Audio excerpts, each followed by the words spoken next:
नमस्कार। आचरण के साथ मैं हूं टीएन मनीष, हाजिर हूं आज का मुद्दा लेकर। 2025 का मॉनसून भारत में समय से पहले दस्तक दे चुका है और इसके साथ लाया है भारी बारिश, बाढ़, तबाही और भूस्खलन।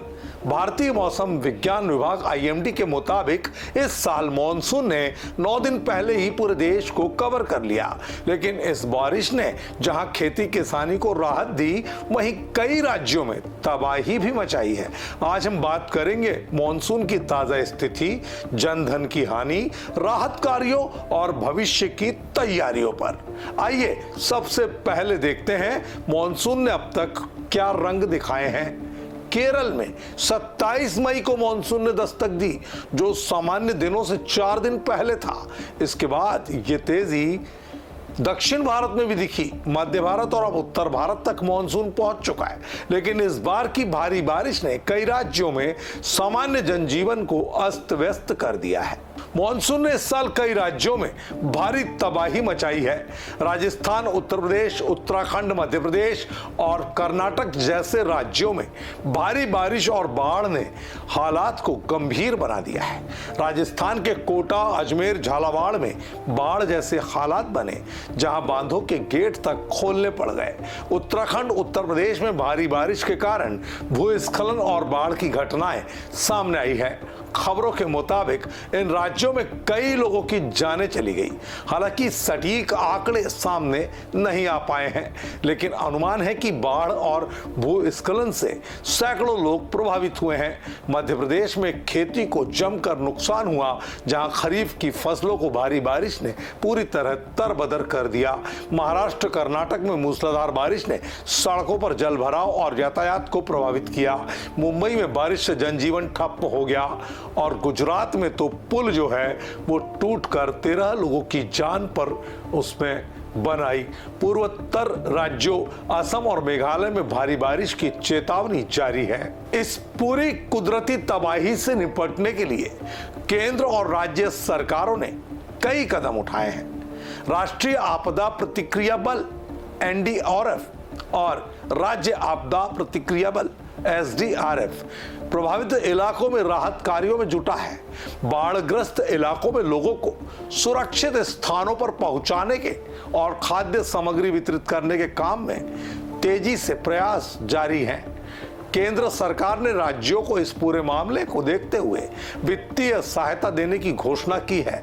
इसके अलावा मौसम विभाग की चेतावनियों के आधार पर स्थानीय प्रशासन को अलर्ट रहने के कड़े निर्देश भी जारी किए हैं।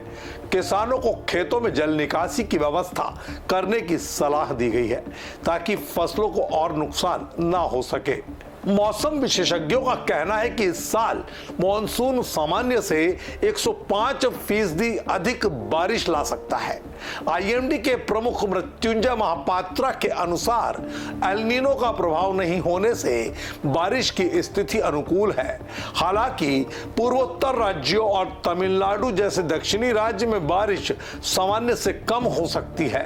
आने वाले दिनों में उत्तर पश्चिम, मध्य और पूर्वी भारत में भारी बारिश की संभावना है। मौसम विभाग ने 15 जुलाई तक कई राज्यों में भारी से बहुत भारी बारिश की चेतावनी जारी की है, जिसे हम अति वर्षा कह सकते हैं। मौसम की भविष्यवाणी में तकनीक ने इन दिनों क्रांति ला दी है। आईएमडी की सांख्यिकीय पहनावा पूर्वानुमान प्रणाली एसईएफएस और विस्तारित रेंज पूर्वानुमान ने 3 से 4 दिन पहले तक भारी बारिश और सिनोप्टिक सिस्टम की सटीक भविष्यवाणी की है। हालांकि 5 दिन से अधिक के पूर्वानुमान भी चुनौतियां भरे हैं। मॉनसून की तबाही से बचने के लिए सरकार और नागरिकों को मिलकर काम करना होगा। आईएमडी की चेतावनियों का पालन करना होगा। खासकर बाढ़ और भूस्खलन संभावित इलाकों में खुले में काम करने से बचना होगा। गरज चमक के समय कभी भी पेड़ पर बरसती बारिश के बीच आश्रय लेने से बचना होगा। किसानों को जल निकासी का इंतजाम और फसलों की सुरक्षा पर ध्यान देना होगा। स्थानीय प्रशासन को बाढ़ग्रस्त क्षेत्रों में जल निकासी और राहत शिविरों की व्यवस्था को और अधिक पुख्ता करना पड़ेगा। साथ ही नागरिकों को मौसम अपडेट्स पर खासी नजर रखनी चाहिए और आपातकालीन किट भी तैयार रखना होगा।